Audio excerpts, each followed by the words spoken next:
There we go. Hey, good evening, everyone. Welcome to this week's episode. My gosh, we've been away for 2 weeks and I can't talk anymore. This week's episode of Paranormal Lens. I am Jamie Widener, your host for the evening, along with Chad Thomas, as always, the Uh-huh. co-host with the most. Sir, how are you? It has been forever. I haven't seen you in weeks. What's new? I'm tired. We were supposed to rest while we were away and like catch up on things, and Who has time for that? No, yeah, I know, I right? mean, Everything else happened. yeah. I was at my summer camp and it was a very hectic week. We were two people short in the kitchen, so that meant very long days.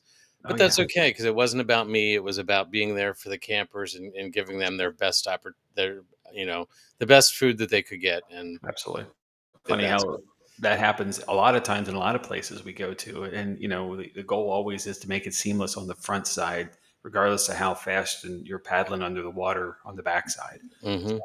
So, Way to be a professional. but we had a good time, and it was a long week, but the guy got more out of it than I put in. It was one of Yeah, those things. So, I so totally anyway, understand. yeah. What about you? What'd you do? Well, I did a thing. I literally did a road trip, and with a few folks you may know or maybe you've heard of before. Two of them are here, Todd and Carmela. With Huh? was it 222 Paranormal Guys? I'm going to say it wrong. I'm so sorry. And then Bert and Heather and Heather's daughter Kaya with Southern End Paranormal. We all trekked up to Vermont into the wonderful Green Mountains and went to Wilson Castle 2 weekends ago. Very Um, good. which was a lot of fun, actually. Okay. The nearest town, there's Kyle. Hey, Kyle.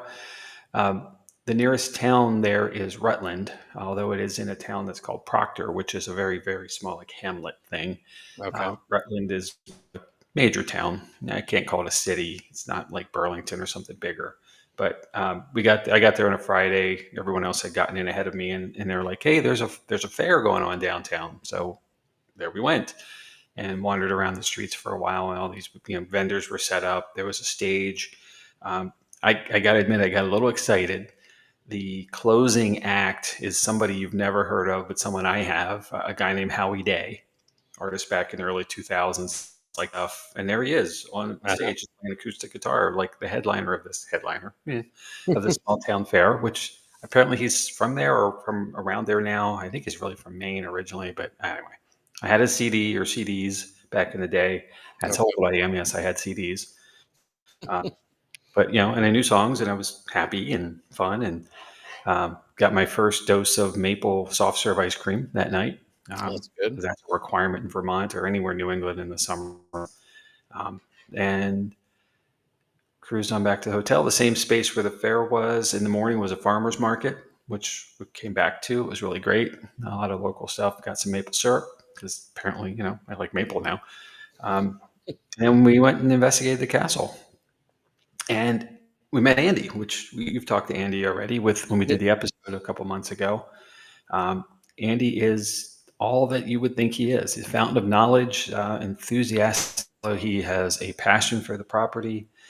We met Denise, who is the current owner, the granddaughter of Colonel Wilson. Right. Um, Not living on the site anymore, but still deeply invested and passionate about the place, opening up to the public.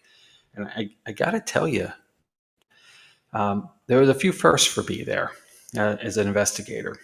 The one thing, and they very much like Booby's Brewery, our home base. They have an upper floor ballroom. In this case, it's on the third floor, and the entire group was in the room ahead of me. I think I stopped to change batteries or something. I came in much later and moved a chair off to the side away from everyone else. And clear as day through the Spirit Talker app, I was told to get out. Yeah. There's a comment there about that. Okay. Yeah. I have never been asked to leave any space in all my years of investigating. So, and what happens when you're told to do something? What do you have to do? You have to honor it, right?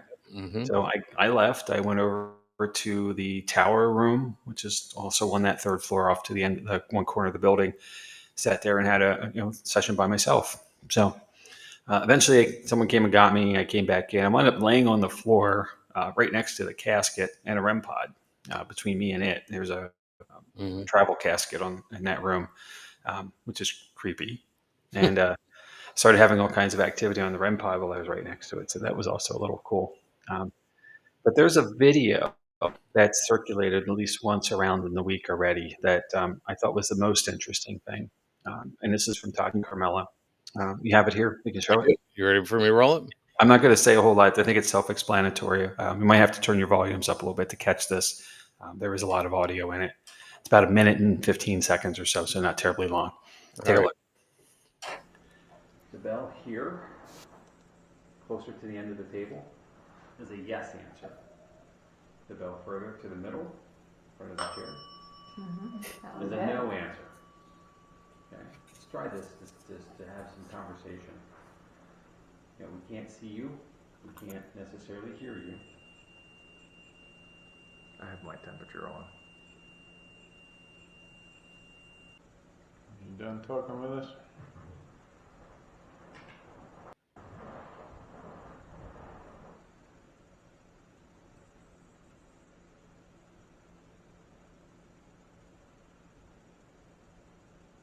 Are you ready for us to leave and go back to our hotel?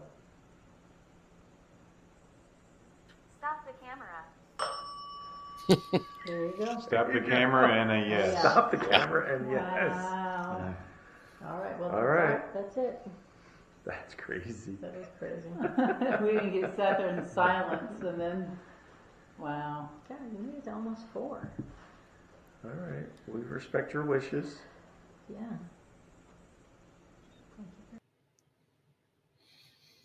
Oh my! So it is literally 4 a.m. We've been at this since I think probably about 7 or so, 7:30 in the evening.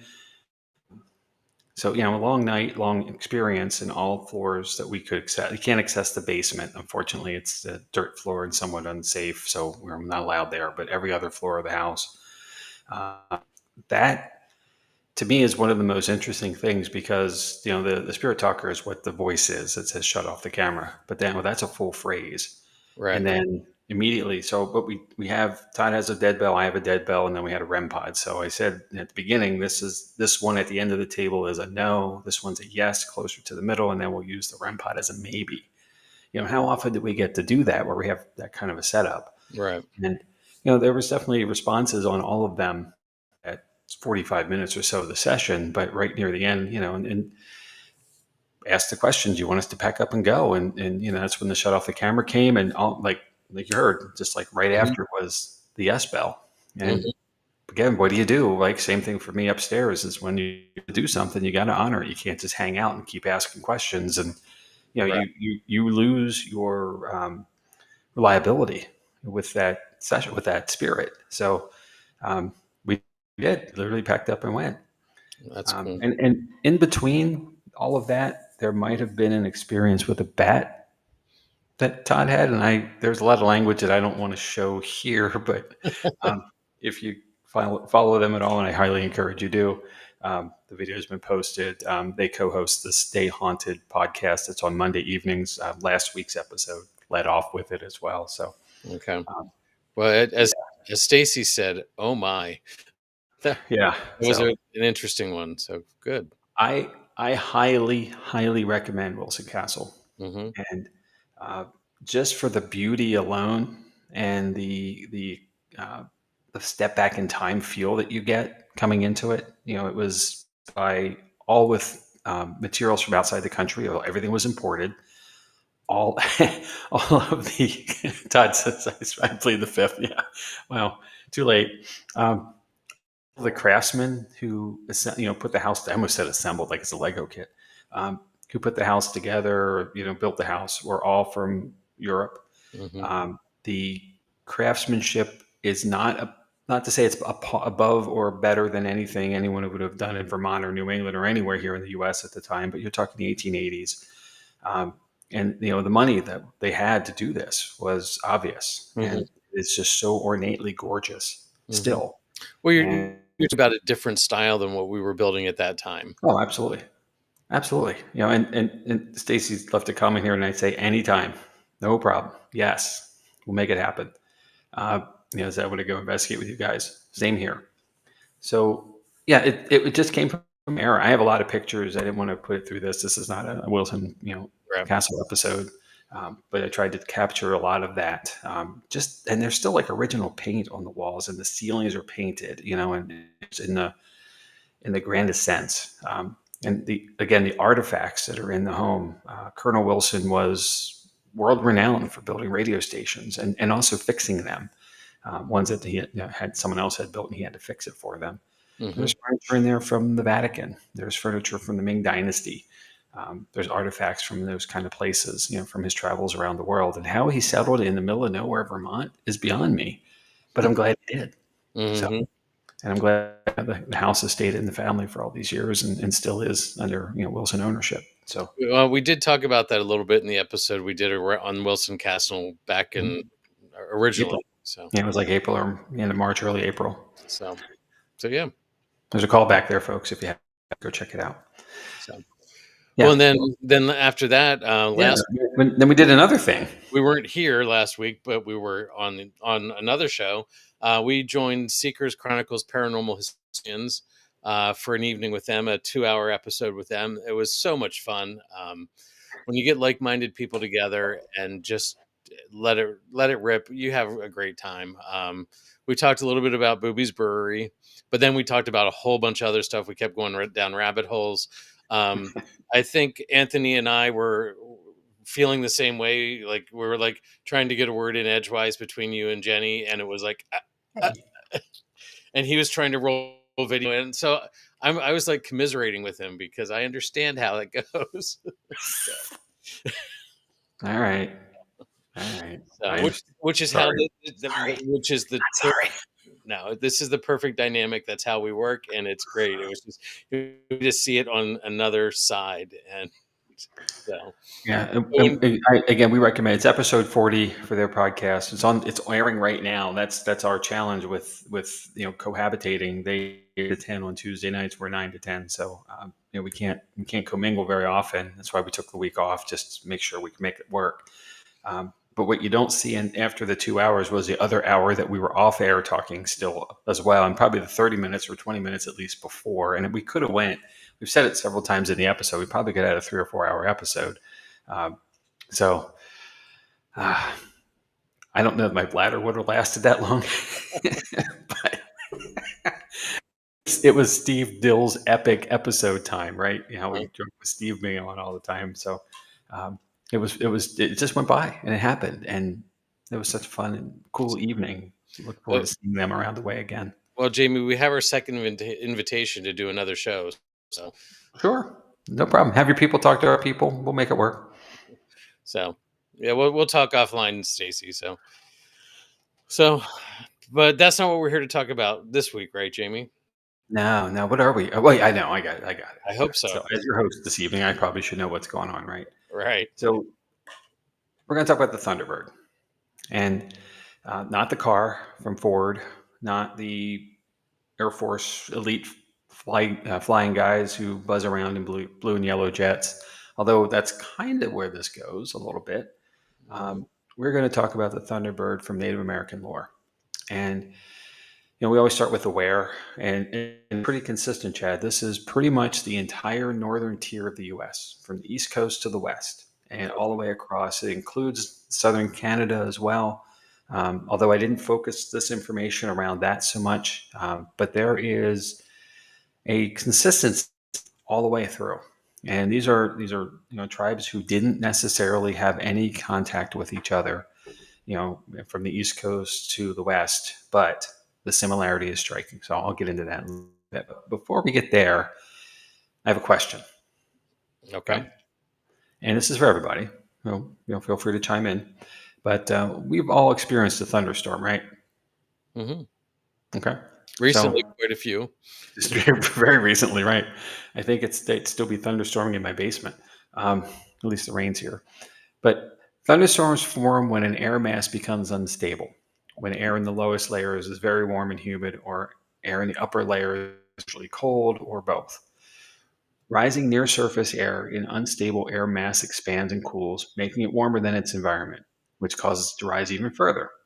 If enough water vapor is present, some of this vapor condenses into a cloud, releasing heat. It makes the air parcel even warmer, forcing it yet to rise again, water vapor fuels the storm. Okay. We've all seen lightning and thunder and heard the thunder, right? Mm-hmm. So again, it's a bit of a reason. Lightning is caused by the separation of electrical charges within the thunderstorm cloud, leading to a buildup of positive and negative charges.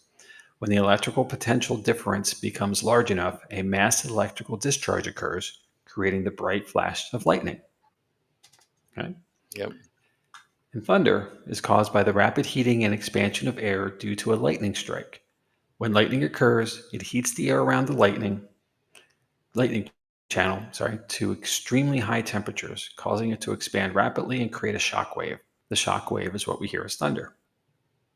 Okay? So you can have lightning without thunder, but you cannot have thunder without lightning.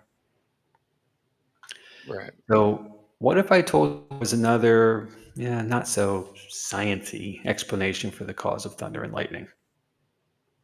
I'm intrigued. It would be That's what the Thunderbird is. normal. All right. Okay. So what is a Thunderbird?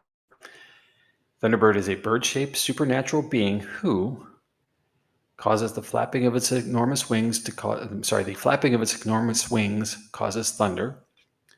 Lightning can shoot from its eyes, is so large that legend has it to have picked up a whale in its talons, is adorned with colorful feathers, has sharp teeth and claws, can bring rain, which is good, but also can cause destructive storms with high winds, floods, and fire caused by its lightning, which of course is bad. And it lived in the clouds high above the tallest mountains. Because of its ability to bring rain to help with crops and keep rivers and stream levels high, the Thunderbird was highly respected and revered. However, because it could also bring destructive power to entire villages, it was also feared. Most importantly, the Thunderbird was a protector. In Algonquin mythology, the Thunderbird is the controller of the upper world, or as the world was controlled by the great horned serpent, which wants to control humans. The Thunderbird works to protect humans by constantly throwing lightning bolts at his adversary whenever he appears. Also, according to Algonquin legend, the Thunderbird is an ancestor to humans and helped create the universe. Within the Menominee tribes of Wisconsin, there is a legend that tells of a great mountain floating in the western sky where the Thunderbirds live. From their home, they control the rain and keep an eye on the great horned snakes called the Mis-ik-Inukbik. The reason for this is that the Mis-ik-Inukbik wants to overrun the earth and devour mankind. No bueno. Nope. As before, there is thunder and lightning, and it is believed that the Thunderbird is protecting the tribes. In the Ojibwa tribes of the Northern Plains, they have a similar tale of the Thunderbird protecting humans. It is their belief that the Thunderbird was created by Nanabozo, a high spirit, and that the birds live in the four directions but migrate to Ojibwa lands during the spring and summer when the threat from the underwater spirits is the highest. They then migrate south with other birds for fall and winter.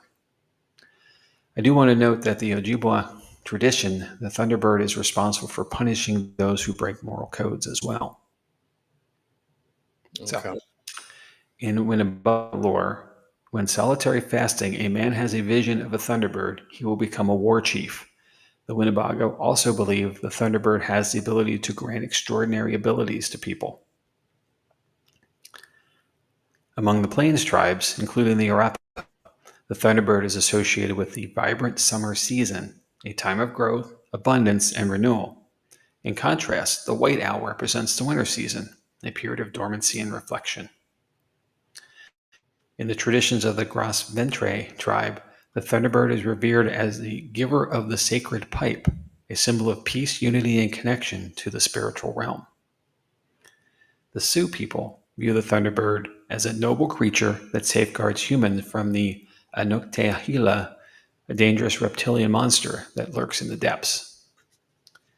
In Shawnee mythology, some tribes believe that the Thunderbirds are shapeshifters, capable of altering their appearance to interact with humans.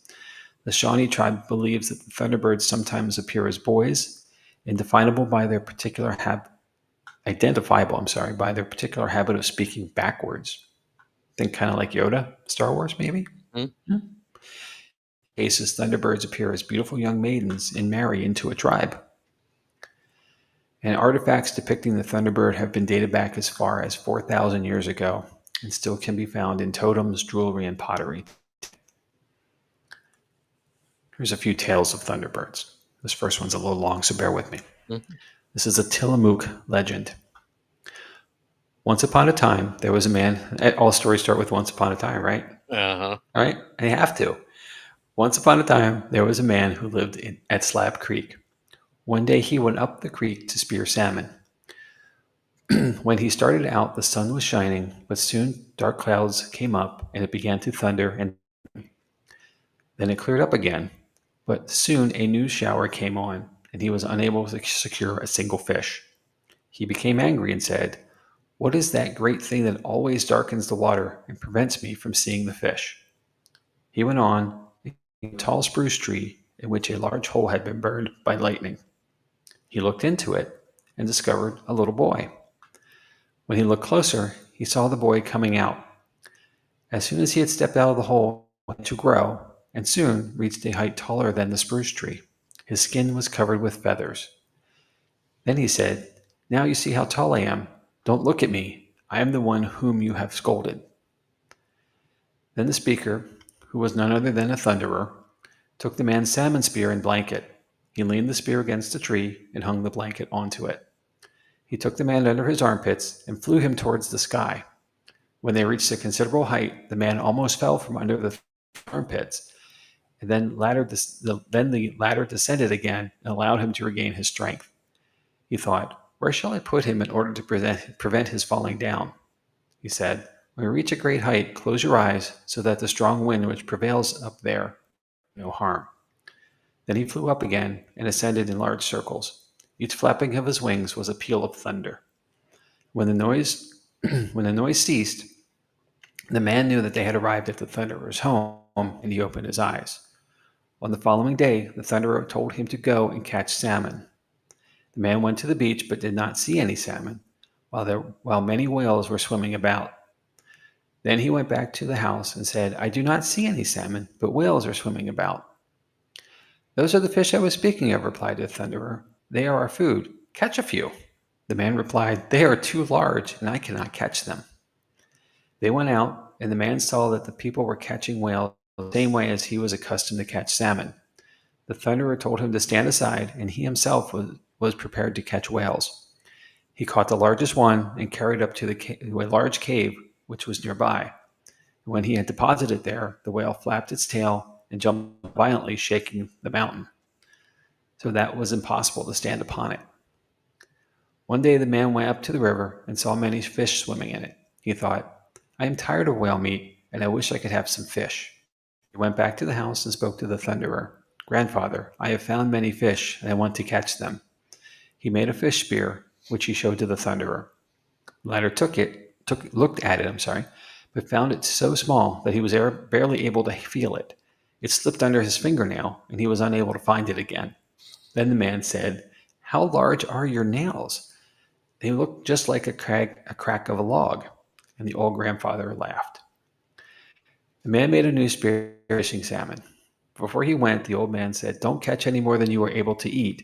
You may take 4 or 5. I cannot even eat one." When the grandfather laughed and said, "I should eat 100, should I not have enough?" The man went out, caught one salmon, and brought it home. He was going to split it, but he was unable to find a knife small enough for cutting the fish. Then the Thunderer split a rock, as he thought, into very small pieces, but the largest of these was so large the man was unable to lift it. And the Thunderer broke it into still smaller pieces and said, "I fear I have to spoil it, for it has become dust so fine that I cannot take hold of it." The man went out, but even then the smallest piece was so large that he was unable to lift it. After the Thunderer broke it again, the man had selected the smallest piece. He said, "It is still too large, but I think I must try to make use of it." Then the Thunderer told him how to cut the fish. He followed his commands and cut the fish, as the people of the Thunderer was accustomed to. He roasted it and ate it, but was unable to eat all. Then his grandfather laughed and said, "Put it aside and go to sleep. When you awake, you will be able to eat more." When the man awoke and wanted to continue to eat the fish, it was gone. It had returned to the river from which he had taken it. He took his spear and went down the river to catch another salmon. But there he saw one half of a fish swimming about. Strange, right? Uh-huh. It was the one he had been eating. He caught it and roasted it and finished eating it. The next day he caught another fish, and when he had eaten half of it, he went to sleep. He tried to rest, tried the rest to a pole in order to prevent it from returning to the river. But when he awoke, he found it had returned to the river. He had burnt one side of the head of the salmon. The next day he was going to the river. He saw the same salmon swimming about. It had taken some grass to its mouth and covered one side of its face, as it was ashamed to show how badly it was burned. The Thunderer said, "Burn the salmon when you roast them, for they do not like it. They may take revenge upon you." The next day the Thunderer went wailing. The man asked him to allow him to accompany him, as he wished to witness the spectacle. The Thunderer granted his request, but when he came home in the evening, he found that the man was badly hurt. He had been able to stand on his feet when the whale was shaking the mountain, and he was hurt by falling trees and stones.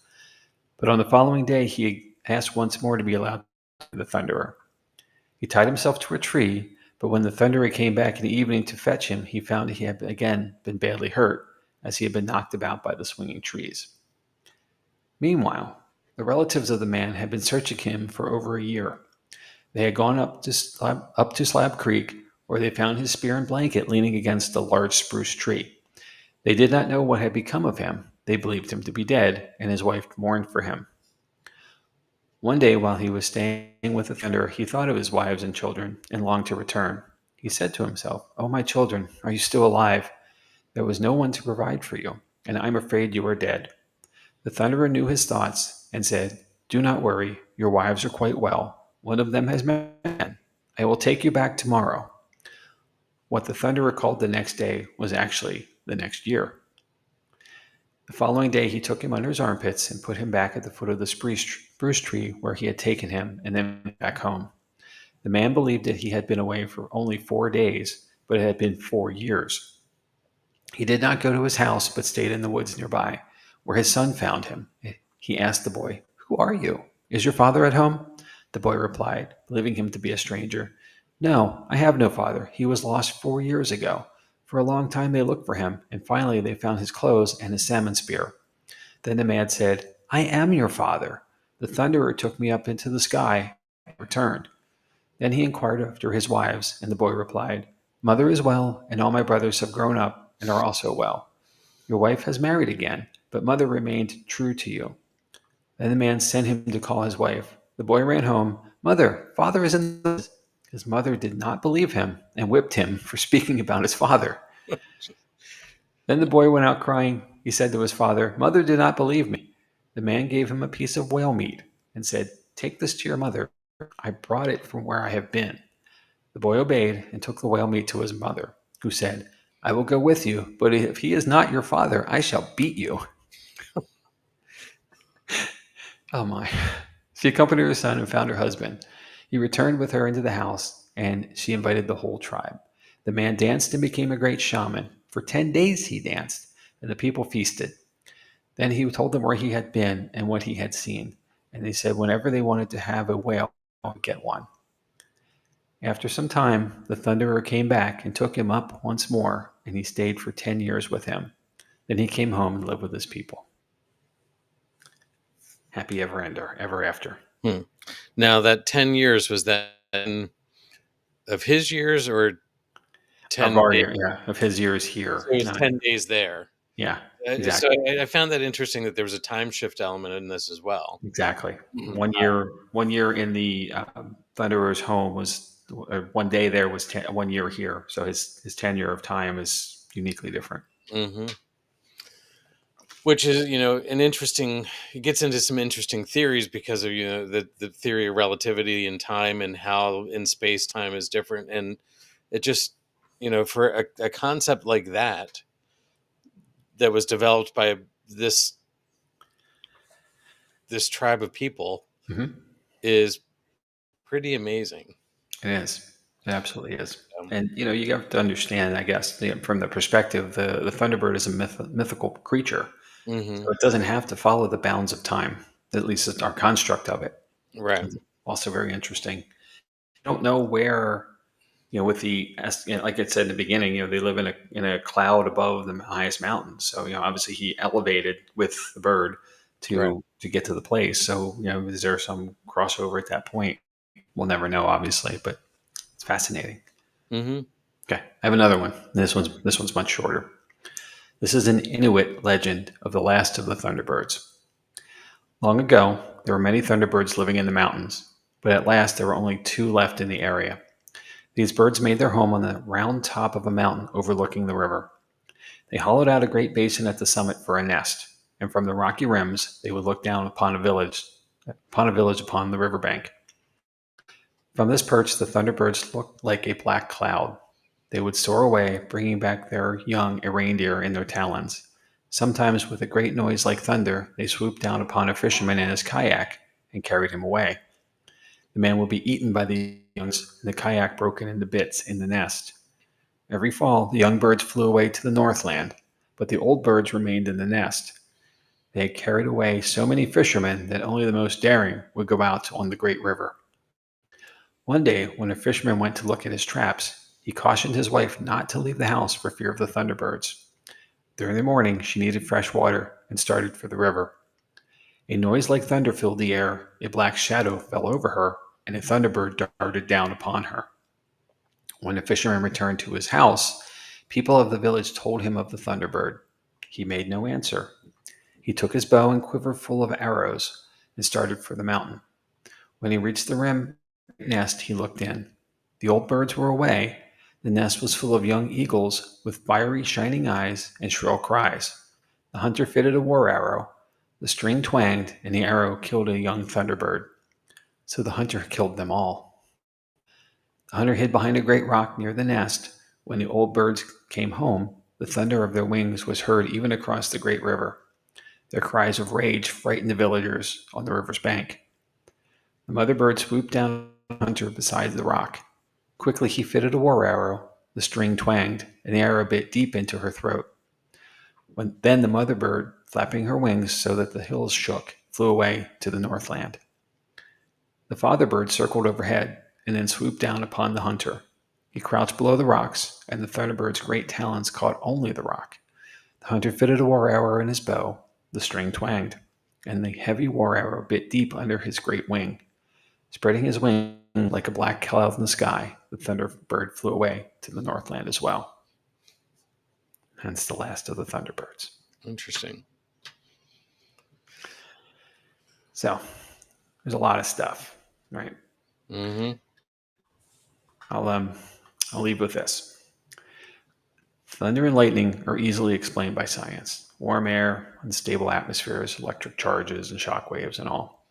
But long before weather maps and meteorological terms, indigenous peoples across North America had their own explanations, rooted not just in observation, but in spirit, story, and deep respect for nature.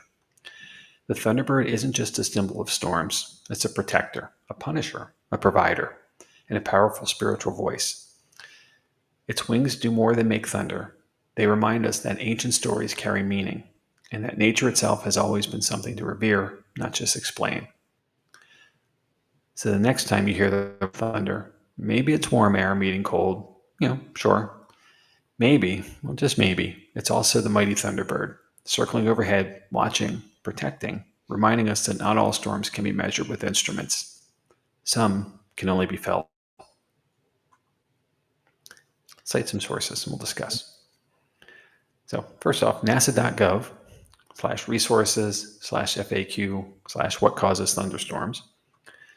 Legends of America, Thunderbird, Native American. EBSCO.com, Research Starters, Religion and Philosophy, Thunderbird Mythology. Audubon.com, magazine/rulers of the upper realm, Thunderbirds are powerful native spirits. PNSN.com, Outreach Native American Stories, Thunderbirds and Whale. AmericanFolklore.net, The Last of the Thunderbirds. And NativeHistory.org, The Thunderbirds of Native Americans, Legends of America. So, Chad, there's a lot here. There is a lot there. That would take a while to unpack. Yeah. And, and the more interesting most interesting thing to me, I think, is the dynamic of how Native Americans and Native peoples in general, whether it be First Nations, folks in Canada, here in the U.S., found a way to explain the dynamic of nature in a way that fit into their lifestyles and their culture. Mm-hmm. And they did it all across the country from east to west Right. in such a similarity. Right. They would have had no way to figure out the cycle of the clouds and the water water vapors rising, cooling, falling, rising, heating Right. and cooling. And like they couldn't experience that, but they were used to nature, animals, and when an owl flies, it makes noise when it's flapping its wings. Yep. So it makes sense that one group came up with this, but to have such a consistent story, what what caused that? Right. Now, And there's some connective tissue here, though. Mhm. Neighboring tribes would, these are oral traditions, right? So Right, the stories are passed down, and just because there's First Nations people in Canada doesn't mean they did not have contact or connect to any tribes in what is now America or United right, States. Um, Certainly not. There were no boundaries there, right, other than their own territorial boundaries of what they perceived to be their land. right, But it wasn't like they didn't need a passport, to right. come over and commiserate with the other tribes. Right. So I'm sure And some of it's connected that way. and I'm sure there was like marriages between tribes and things. Yep. I'm sure that so you would have exchange there, but to have it sweep the entire country is just. I mean, I'm not saying it's impossible, but it's pretty cool that it happened. Yes. It is very cool. And And we're talking about something that happened with this, but we also have with the pyramids, and like we have pyramids in Egypt. Again, we're talking about bands of the globe. mhm, If you think about it, like Egypt and the America have the same sort of band. They're not connected. So how absolutely does not. that work? So yeah, The I guess the benefit of oral traditions is that they're continuously passed down. And it's not just, the stories, the verbal stories. There's art. There are Mhm. petroglyphs from 4,000 plus years ago, in cave walls and rock walls, and all of these areas depicting a thunderbird, the rendition, at least, of that tribe's version of it, with enough similarity to say that's the same thing everywhere.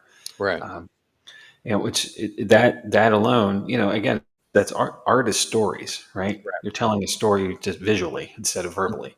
So that alone is just maybe that's how things got carried, you know, mhm, between tribes and therefore between regions and areas.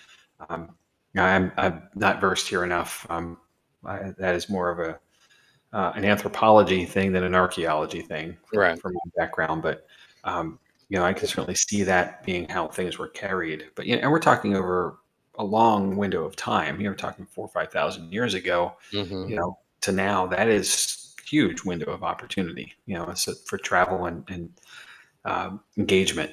You right, know, and the amazing thing to me, and we've talked about Whisper Down the Lane or the telephone game before.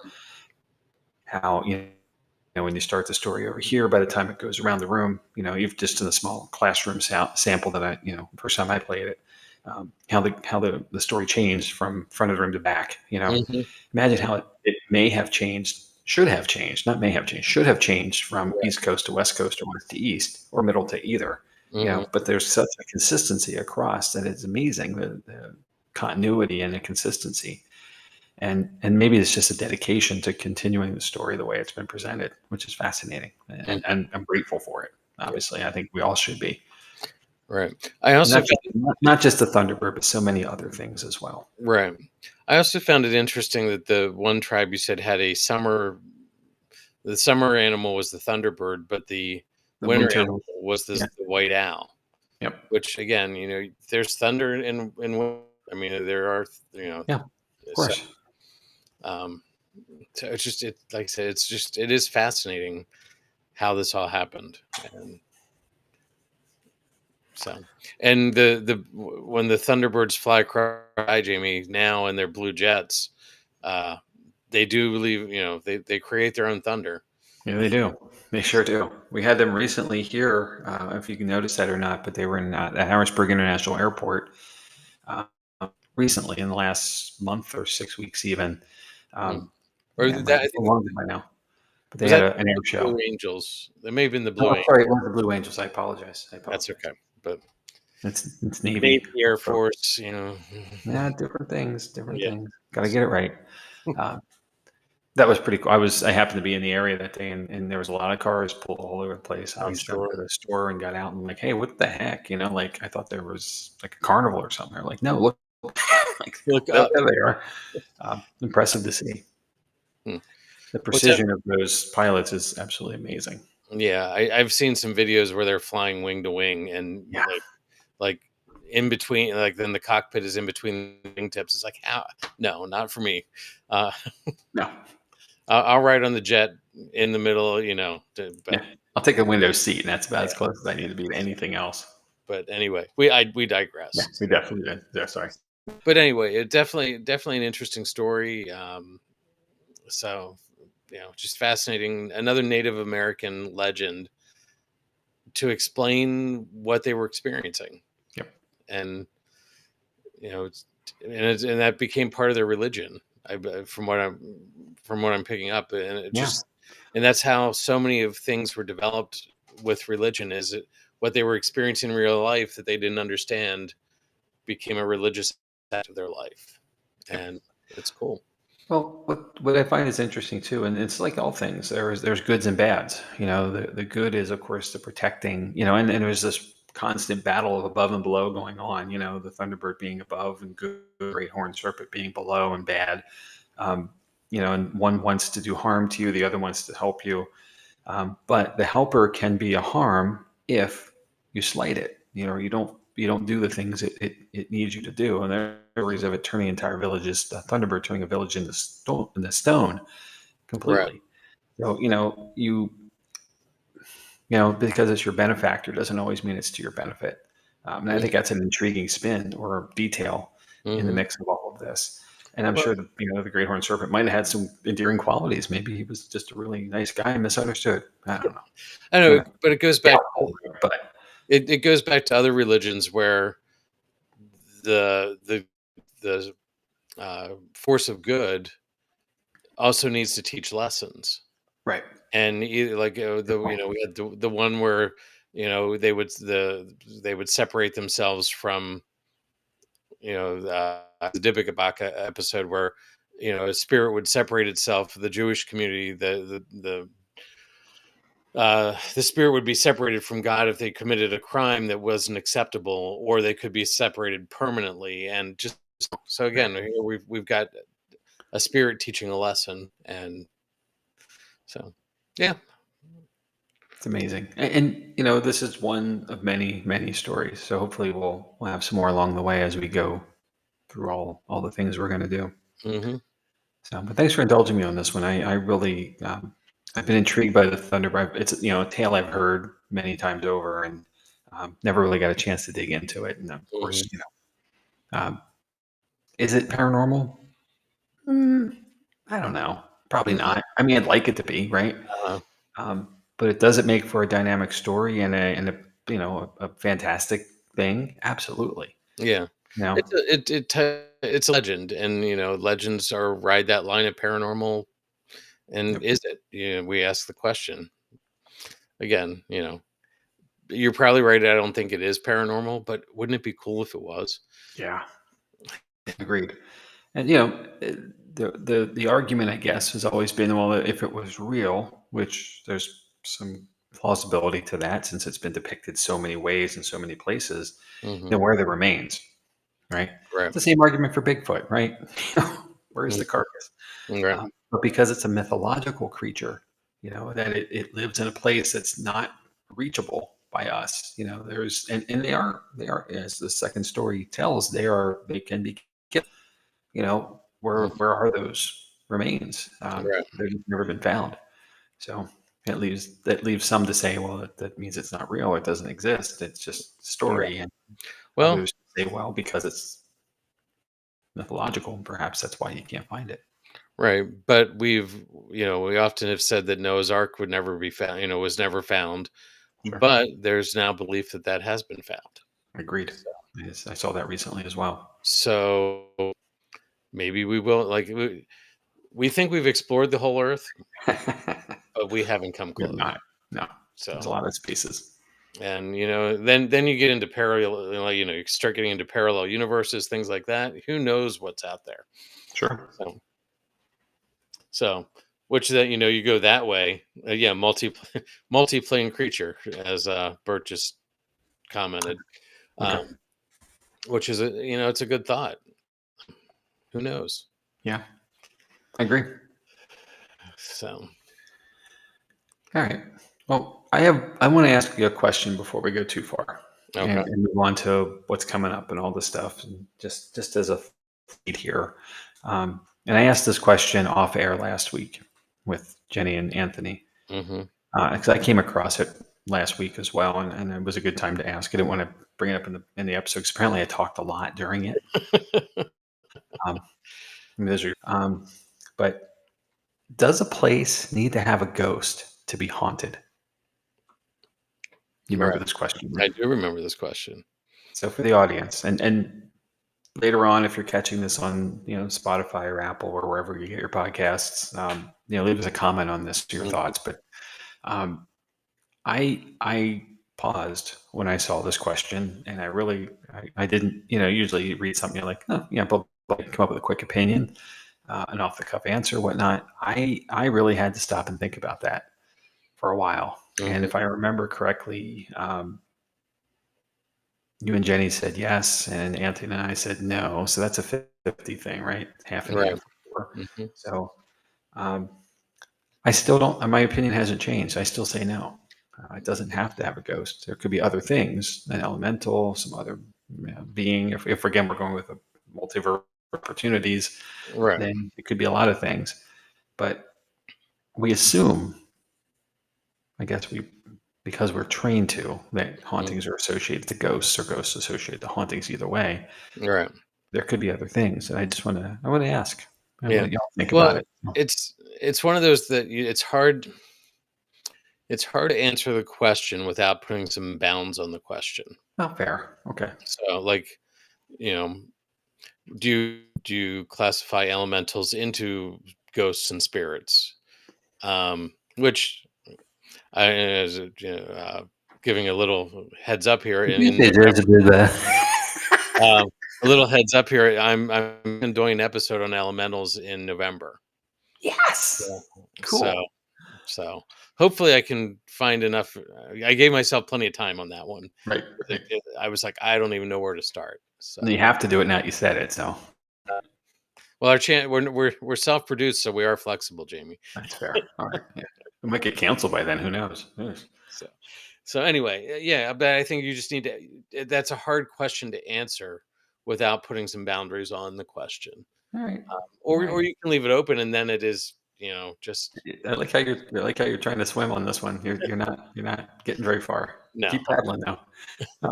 So I'm not going to give an answer. I just want to. I'm interested to see what other people have. So, All right. Me I too. mean, you get my answer, but I know your answer. Well, unless you've changed, but okay, fair enough. so anyway, no, good, All right. good episode. Thank you. Sure. Definitely a lot to think about. Yeah. Well, let's move on. So okay. So you want to talk about what's coming up?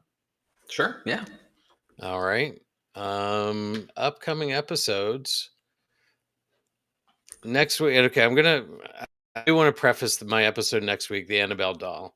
I picked this one before, after the doll was coming to Gettysburg, before the event that happened with Dan Rivera.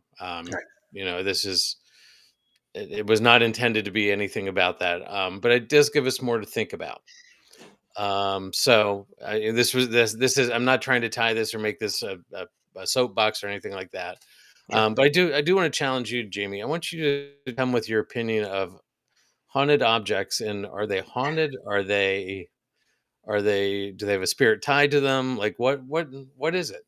So You just asked me to ask the question I just asked, or answer uh, I just asked, right? sort of. Yeah. All right. I'll be ready. So I anyway, got you. I got you. so that's July 29th, next Tuesday. August 5th, we're going to talk about Savannah, Georgia, America's most haunted city, question mark. Mhm. New Orleans was another one is that the most haunted city? Maybe. So August 12th, this is one I hadn't heard of before, Saratoga County Homestead. I was watching a show and came across it and was like, oh, that's interesting. So we'll do that. Then Jamie's going to do on August 19th, the Ancient Ram Inn In the UK. in the UK. Yep. And then I'm going to look at the hauntings of Ford's Theater. So we all know that is the place where Abraham Lincoln was assassinated. So we'll see what we can find about that. So, All right. let's see. We've got investigations that are coming up. We have the 26th this Saturday. Thank goodness it feels like it's been so long, Jamie. Oh my gosh, it's been years since we've been there. But it is sold out. So if you're interested in getting there, you don't have a ticket for this week, look at August 16th because we still have tickets available for that. September 27th. They're actually moving kind of quickly as well. So Mhm. don't wait. If you're in the area or interested in being in the area, Mountjoy, PA, want to investigate Booby's Brew with us. And The what entire Jott-Nyx paranormal team. and what else can you do if you're in Mountjoy? Because it's always better when you sleep over. It is always better when you sleep over. It's Yes. more fun or something. That's all. Go with it. So All of that is true. Better, more fun. yeah. All that. And then we've got October 11th and 18th. We're at the brewery. November 8th, and then we do have one in December. We just don't have it up there. So We're wrapping up the year very quickly here, it seems, and it's funny to say that it's July, and here we are talking about the end of the year. well, Speaking of sad things, though, Chad, I heard yesterday that pumpkin spice is going to be available in select retailers in mid-August now. So, geez. come on, Well, man. And as you know, yesterday I was in Penn State doing new student orientation with Zoe. Yeah. Like Yeah. when That's Zoe moves into the dorms exactly in a 1 month, month from now. So, it's like I can't believe it. So yeah, not yet. Too soon. So where to find us? You found us either on YouTube. There are two places on YouTube or Facebook tonight. We're also on TikTok, Instagram. You can eat questions, thoughts, critiques, praise, any of that at Paranormal Lens Podcast at gmail.com. You can find all the links at linktree/paranormal lens. Or you can check out our website, Jott-Nyx Jott-Nyx It's on the link tree. Check it out there. It is there. Yes.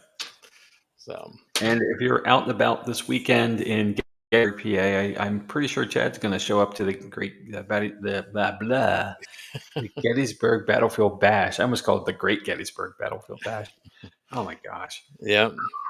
I'm going to try to make it, but I have a very busy day. Plus, we have to get back here to Mountjoy area for our investigation that evening, so it could be. I'm going to have a busy day. I'm going to my dad's in the morning.